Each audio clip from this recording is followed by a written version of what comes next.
Our last two speakers decided to tag team with each other, and they have been now nicknamed the Dynamic Duo. Do you have a cape, Kate?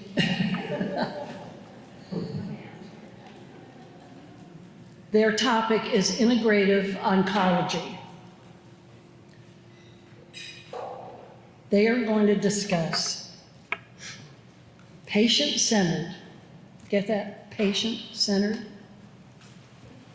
evidence-informed field of cancer care utilizing mind and body practices, natural products, and lifestyle modifications alongside conventional cancer treatments. And I know that you all are aware of the fact, pharmaceuticals and doctors, that stage 4 breast cancer women become so desperate that they go to Dr. Google and they find all of these herbs and teas and things that they think, and diets and whatever, that are going to save them because cancer is not curable yet. So these two women have a lot to say about that particular subject. Integrative oncology aims to optimize health, quality of life, and clinical outcomes to empower people to prevent cancer and become active participants before, during, and beyond cancer treatment. You met Lauren Huffmaster in our keynote speech. She is partnering with Kate Hendricks Thomas, PhD. Kate is a wife, a mother, a public health professor, and an MDC patient. She is a 2020 Leslie's Week honoree. She is a former Marine Corps officer. Can you imagine that? Former Marine Corps officer who advocates for women veterans with delayed onset cancers linked to service exposures. Lauren and Kate partnered and thanked me for putting them together. I'm so glad you like each other.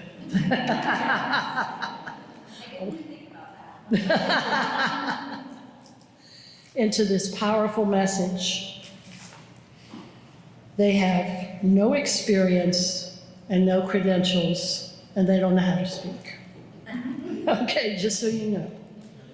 Kate and Lauren, please grace us with your speech to close out the morning session.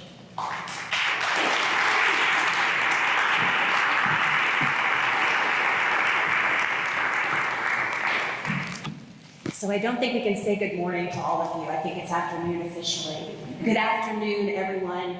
And I just want to be honest with you. We're going to do this talk. We're going to try to integrate our professional and our personal. I don't do that. I've never done that before.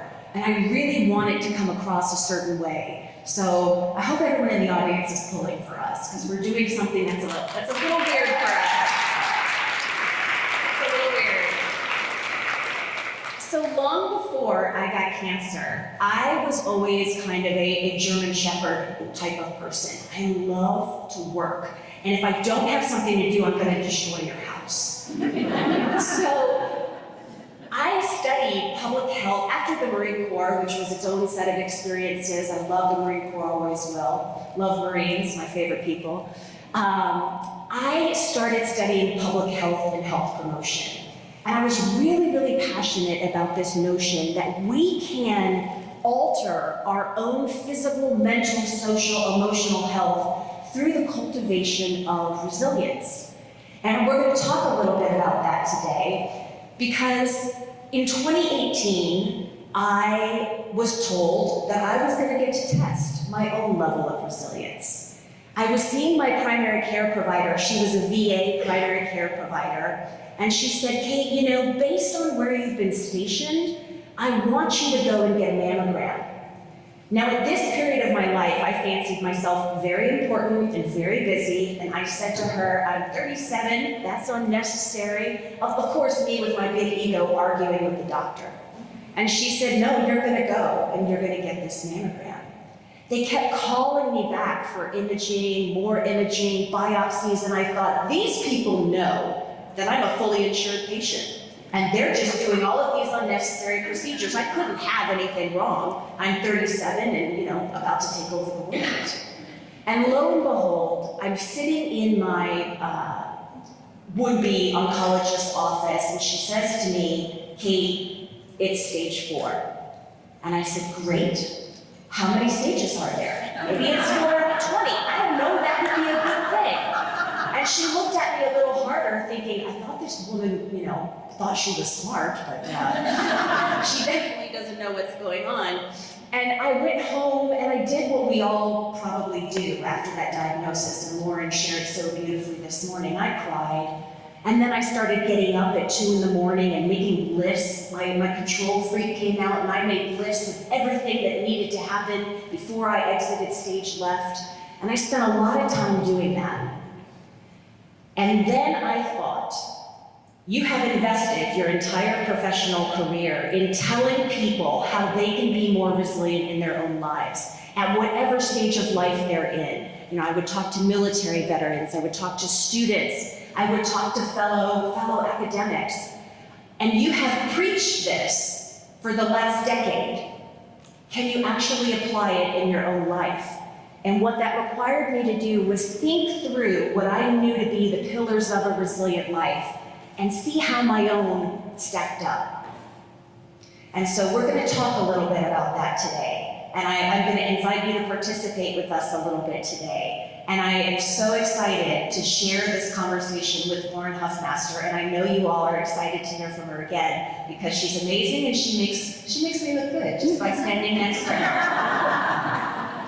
Thank you, Kate. I had a very similar moment, and I already told you a little bit about my story, but I had a very similar moment where I stopped and I was probably sitting at a desk trying to write out my funeral plans, and I realized that metastatic breast cancer was going to give me the best and the worst of my life. I knew that all of a sudden I had a very specific voice for a very difficult problem. And I had always wanted to have a voice. I always wanted to make a difference. I never gave up that 20-year-old thing that I was still going to change the world. And I had this moment where I said, okay, I have to lay down my life. Like, what amazing leader in history hasn't had to do that? But while I do that, I get to do something that makes a difference. And so from the very beginning, I knew I wanted to have a nonprofit. I wanted to speak. I wanted to have a platform to speak. And so I'm an outdoorsy kind of person. So in order to find inspiration, I packed my bag and I went to Yosemite and I started backpacking. And I didn't backpack for like months or anything. It was only for a few days. But I went backpacking and I was literally going into the wilderness to clear my mind, to remind myself I currently have metastatic breast cancer. I'm currently on treatment, and I'm in at 10,000 feet, with a backpack, and I'm gonna just keep walking. And it was a testament to me of what I can still do, but it was also me going to look for answers in myself, to find a revelation. What should I do with this story? And I hiked out, slept by lakes, hiked back, and I could see the parking lot. The stupid car was right there down the hill, and I hadn't had a revelation. I was so mad. I was like, stopped and almost stomping my foot, like, what was this all for? And it was in that moment that I looked, and I could see the horizon. I'm up on the hill, I'm looking out all the mountains, all the woods, knowing that all these lakes and infinite beauty is just there in Yosemite. And I had this perspective change. For the 4 years before this, 3 years before this, I had lived from box to box. I had gone from specialist to tiny room where they told me that I had cancer, to another tiny room where they gave me my infusions, to a tiny room with radiation, all these boxes and boxes. The silo mentality of the radiologist, the silo mentality of the oncologist, person to person, and everything felt very boxed. And all of a sudden, I'm standing on a hill and there's a horizon. It felt different. Fear also puts you in these boxes. You only see the part you're most afraid of. You can't take off those blinders and like, oh, look how many solutions are here. I was only looking right there at that one little spot. But then, suddenly I had this horizon moment. There are so many things together, growing together, thriving together, breathing the same air and supporting one another. And I decided I wanted to give that. Doesn't make sense, but it was that feeling. I wanted to help people escape from those boxes, that silo mentality. That I'm a patient and that's what I am, and there's not really anything else. This is where I will plant my life, this silo here. I wanted to give people this horizontal perspective of life. And so I came back, and actually that very day I got home, I had met a lawyer, and he said he wanted to help me tell my story. And I just called the man up and said, I need a foundation. We gotta do something. I want it now. And he said, what do you want to do? And I said, I'll figure that out, but today I want a foundation. I know what I'm gonna say. And that's how I began on this journey, learning about the emotional side effects of cancer. And as Lauren said, we all, whether we have cancer, we love someone with cancer, don't have cancer, we all want that horizon. We all want that larger sense of purpose. We all want to avoid being boxed in, right? The German Shepherd wants to run in the fields, not stay home in the box. And so when we look at what we can do to be horizon people, we've got to look at how to cultivate our own resilience. And the first foundation of a resilient life is one you've probably heard about a lot today, and that is social support. I often say nothing will kill you faster than loneliness, and that is actually scientifically true, not made up at all. And one of the best ways I know to illustrate this is to tell a fast story. But there was a local hometown physician and a University of Oklahoma researcher at a medical conference in the Midwest, way back in the 70s, way back when. And they were doing what any smart person does at a convention. They were drinking in the bar. Because that's where all the good networking happens, that's where the relationships occur. So they're not in seminar, they're talking to each other. And this hometown physician is listening or is talking to the researcher and a couple of other doctors, and they're speaking about the rise in myocardial infarction in the United States, the rise of heart disease in the United States. And the doctors are all commiserating, saying how much of it they're seeing at younger ages. And this hometown physician says, you know what? I don't identify with anything that you guys are saying. I don't have that happening in my small town of Roseto, Pennsylvania. And the researcher had a couple of wheat beers and said, that's interesting. I think I'm going to come and study what you're talking about. And that started decades of research for this man whose name was Dr. Stuart Wolf. And he went to the town of Roseto, Pennsylvania to see why they weren't dying from heart attacks. And here's what he found. Some of you may have grown up this way. It was a small town of Italian Americans. They were Italian immigrants. They shared a faith tradition. The whole town was Catholic and went to church together on Sunday. They had there was always somebody to spank your kid for you in the neighborhood, right? Like they were really involved in each other's lives. And they were not living the Whole Foods lifestyle, right? They smoked cigars, drank red wine, they cooked with lard. It wasn't as though they were doing anything different than the rest of America except for one thing. They were always in each other's lives. They had this strong, powerful social cohesion that was offering them what we call protective effect. So they were literally protected from heart disease because of the relationships that they had. So I know this to be true. I know that strong social support can add more years to your life than dropping a smoking habit. Drop the smoking habit, that still needs to be done. But social support is really, really important. And I am newly diagnosed with cancer. I look at my husband, he's good, I'm gonna keep him around. I look at my son, I love him, he gets to stay no matter what. But we live in this town where over the last 4 or 5 years, academics have to go wherever the university is. And over the last 4 or 5 years, we've worked a lot, but we haven't really made any strong, powerful friendships. Our families lived far away. When there was something that I needed, I didn't really have anybody local to call. And my husband and I looked at each other and we said, okay, let's make an aggressive choice. And we transferred jobs, quit jobs, packed bags, called movers, and we relocated to a part of the country where we had a lot of family and we had some great friendships. And today I live next door to my brother, his wife, and their children, and my only child has cousins that keep him in line like siblings do. So I thought about my social support and I was ready to make a whole bunch of changes to pay attention to it. And this is why I don't just like Kate, but I love her. Because when I started to do my research, I was listening to the stories of people. I didn't even know what I was listening for.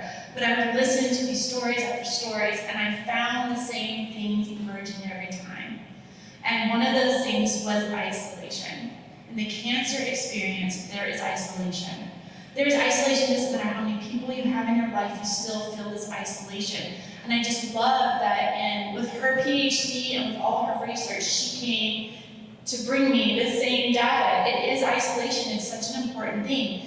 And right now is the perfect time for the cancer community to talk about this, because the entire globe just spent 18 months in isolation. They know what it feels like. They know what it feels like to have fear of something and to be locked into your house for your own safety. They know what it feels like to have so much of your identity erased for a second. They get to go back to it as soon as they allow us. But those with cancer don't always get to go back, right? And so isolation is one of the pillars of the work that I do, eliminating isolation. And now I said it doesn't matter if you have a big family, and that may not make sense given the context of our story, but here's the problem. My husband will speak about this later. I can't really give my husband all my problems. He is busy working to take care of me. He is busy making my kids laugh when I'm crying. He is out there doing all the things that I can't, and so I can't really give him the weight of my burden. He can't give me his, of course, right? And I can't always talk to my friends. They don't understand. What people say often is, the people you need you can't find, and the people you find don't get it, right? And so when it comes to your children, you want to protect them. That is your job, right? Your job is to protect your kids. But if you start talking about cancer and its implications in your family all the time, it does not feel like you're protecting them. It feels like you're starting to hurt them. But on the other hand, if you don't talk about it, you're withholding so much of who you are. And when you are changing, your identity is shifting, and so much of their life is shifting, they will not understand it. And so this withholding of information, just out of the mental desire to protect them, ends up creating frailty in your relationship, actually more uncertainty in their life. And so there's this whole complicated life around isolation. You need people, you can't find them, people you have, you don't want to hurt. And so isolation is a very, very present aspect of the cancer. And so I took that as a personal charge.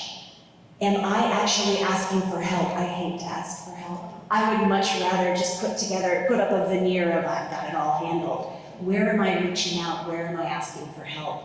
And where am I offering such help? A huge thing for me that terrified me at first was joining a support group.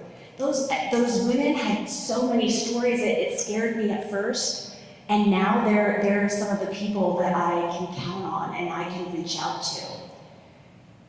And so I make space in my life to intentionally cultivate social support. The next pillar of a resilient life is self-regulation. Sometimes I use the phrase self-care to talk about it. Now, I'm not talking about going to a spa and putting cucumbers on your eyes when I say self-care. Kind of a different thing. But again, I like to illustrate with this story, and I hope no one in this room is a member of PETA. If you are, I apologize in advance. But there was some great, simple research that was done in California on this question of resiliency that involved cute little baby chicks. And they took baby chicks and they painted each chick and broke them into a different group. So they painted a couple of chicks pink, and those chicks were put in a nice pen, they were fed on a regular regimen. they lived a happy little chick life. The next group they painted red, and this group kept the techs, the lab techs, very, very busy because the red chicks got fed, not on a schedule. They never knew when they were going to eat. The lab techs would pick them up and stress them out pretty much all the time. They were in their pen reacting to life stressors as they came at them via the lab techs. And finally, there was a group of yellow chicks. They put a little yellow neon stripe down these yellow chicks. And these chicks, the lab techs, they fed them on a regular routine. They would interrupt that routine now and again. And they would pick the chicks up and stress them out a little bit, but then they would put them back in the pen together with the other yellow chicks. Again, I said the research was simple. It was. They took all these chicks and put them in a bucket of water and ran a stopwatch to see who would drown first. Who do you think drowned first? I know it's dark, it's dead chicks is sad, my red chicks drowned first, absolutely first. They faced that watery hardship, had absolutely no hope that they could make it, and sunk pretty much immediately. Who was next? It was actually the pink chicks. The pink chicks had never faced hardship. They didn't have that R word, resilience. The pink chicks didn't know what to do when confronted with something really hard and really scary. So it was the yellow chicks that knew they had overcome something hard in the past and were willing and able to just keep swimming. I wish they had pulled the yellow chicks out, and that was like a happy ending to the story. But what that story illustrates is that we are yellow chicks if we allow ourselves to be. So the human body can't take the pace and the stress, and for cancer patients, you get a lot of that pace and stress and phone calls and doctor's visits. You are not meant to do all of that without rest, without stopping, without regulating your nervous system and downshifting it into something called theta state. So think about the last time that you were ever really relaxed. You might have felt yourself floating down. You might have felt yourself just kind of downshift a little bit. When you came out of that, you were neurologically a little bit different. The front portion of your brain was more effectively firing, right? We call it growing your working memory capacity. If I gave myself time to rest, which right after diagnosis I wasn't doing, and which my natural inclination was to not do, if I gave myself rest, I could self-regulate. And if I was self-regulated, I could be more resilient. This idea of resilience, my second pillar in the work that I do is around fear, and it's regulating fear. And fear can mean a lot of things. You remember your very first date because you were terrified. You can probably remember what socks you had on, what it felt like to be in the room with a girl or a boy, and you were just like, you were terrified, but it opened your mind and you could think very clearly. Your mind was able to capture all sorts of things, but that was fear. But there's other kinds of fear. There's a fear of treatment, which is completely okay. These treatments are going to do unknown things to our body. We have this uncertainty that we have to live with. And so there's fear that is around treatment, around the cancer, and that's understood. But there's also a fear that moves beyond cancer and begins to envelop all that we are. A culture of fear in our home, a culture of fear around our life. And that's the kind of fear in my work that I really want to identify in people's lives. We don't need to live in a culture of fear just because we have metastatic breast cancer. In fact, I feel like because I'm already living with my worst case scenario, I'm about fear-free. Like, there's nothing. I was telling someone, I was like, I've got nothing to lose. Like, if I put myself out there and I try to launch a company or I try to speak in front of the president, who cares if I fail? I really tried. And my number one goal is just to keep trying. Fear is not a culture, should not be a culture in our family because, and this is so important to me, if we live under fear and let fear touch all that we do, we are passing that on to our children. Fear can be more detrimental to my legacy than cancer. because I can get stronger with cancer. Mentally, I can do more. But if I live under fear, that is contagious. And my children will grow, and no matter what they put their hand to, that fear will be alive in them. And so I really, really want us as a community to start defining. It's okay to be afraid. I totally believe that. There are a lot of things to be afraid of. But we cannot allow our lives to fall under a culture of fear. And so in my work, I really talk about this. I want us to think about how our decisions, our mental focus on cancer is really currently around fear. And what is that doing for the next generation? How are we setting them up? Are they hopeful? Are they looking for answers? Or does it feel completely unattainable? I think it's very important for us to shift our minds around cancer. And even if it's irrational, to be hopeful. Because the precedent we set in our lives and in our stories will shape our children, for better or worse. So there are actual tangible things that we can do to get to these places of calm, rest, controlling our fear, not just emotionally reacting. And we're going to do one of those things today. I'm going to have the beautiful Lauren be my model. She's going to have a seat in this chair. And I'd like all of us in this room to take a look at how we're sitting. If you are pretzeled up, I invite you to unpretzel. And I invite you to sit back with your back against the chair, roll one shoulder back and then the other. Roll both those shoulders back. And I want you to gaze about 45 degrees in front of you. Let your feet fall flat on the floor. Let your hands rest on your thighs, palms facing up or down, whichever feels best to you. And if it's comfortable, I've got the room. You can close your eyes. You can leave them open. But let's take one long inhalation in and exhale. Breath in. Long, slow exhale, and we're going to start counting. So your breath in, exhale for 4, 3, 2, 1.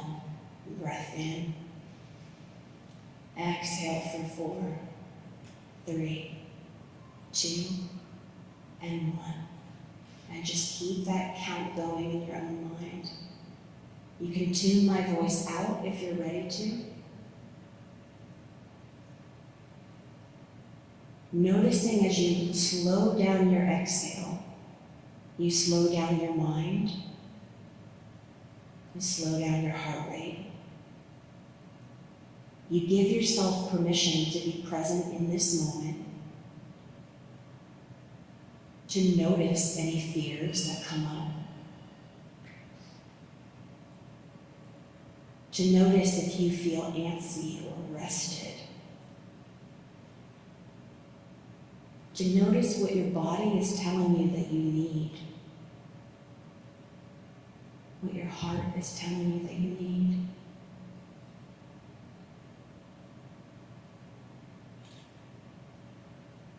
And begin to lengthen your inhalation. Just breathe in deeply.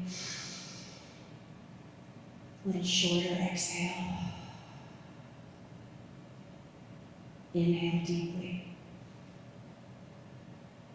Exhale. Keep letting your breath in bring energy to your body and bring attention to your fingers and toes. Maybe wiggle them. Roll those shoulders back once again.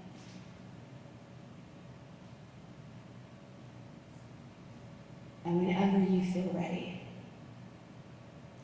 you can open your eyes.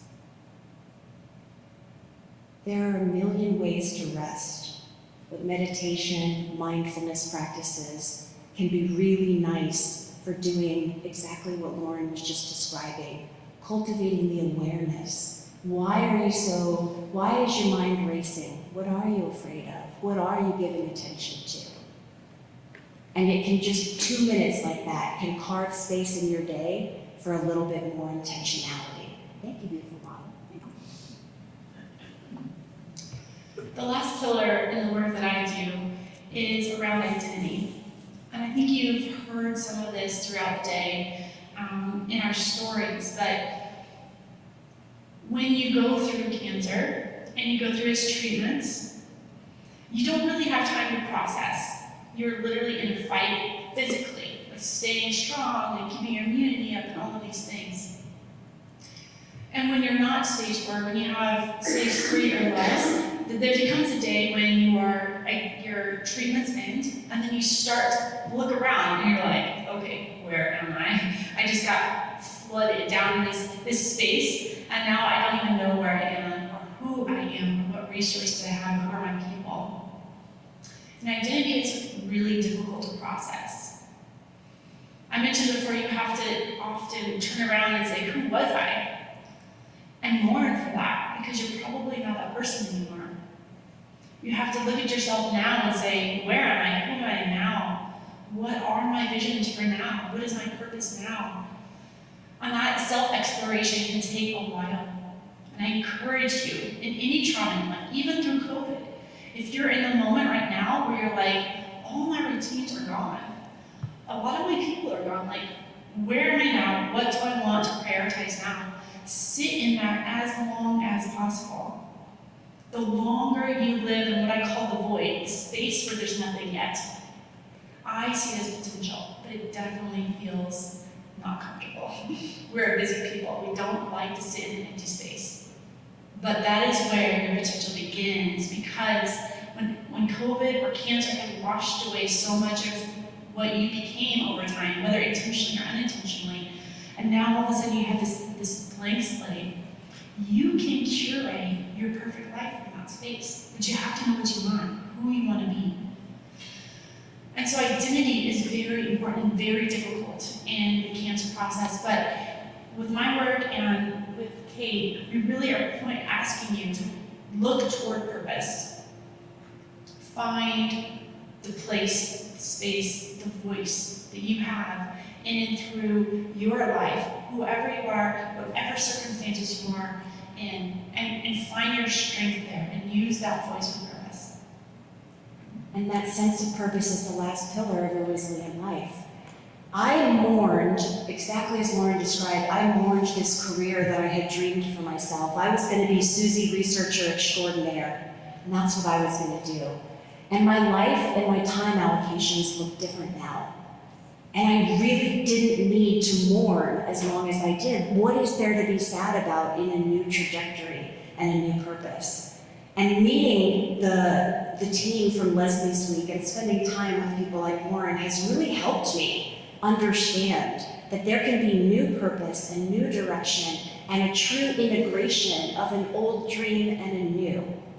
So really take time for yourselves is kind of the message that I would say. Give yourself the social support that we all need, that human connection. Make space for rest, for self-regulation of your own nervous system, whatever that looks like. And find a purpose and an identity that works with your new life, with your new lifestyle. I wish we could stay up here and talk about this forever, but alas, it is lunchtime. And I'm sure everyone would like to do that. Thank you for your attention today and for the opportunity to be with you.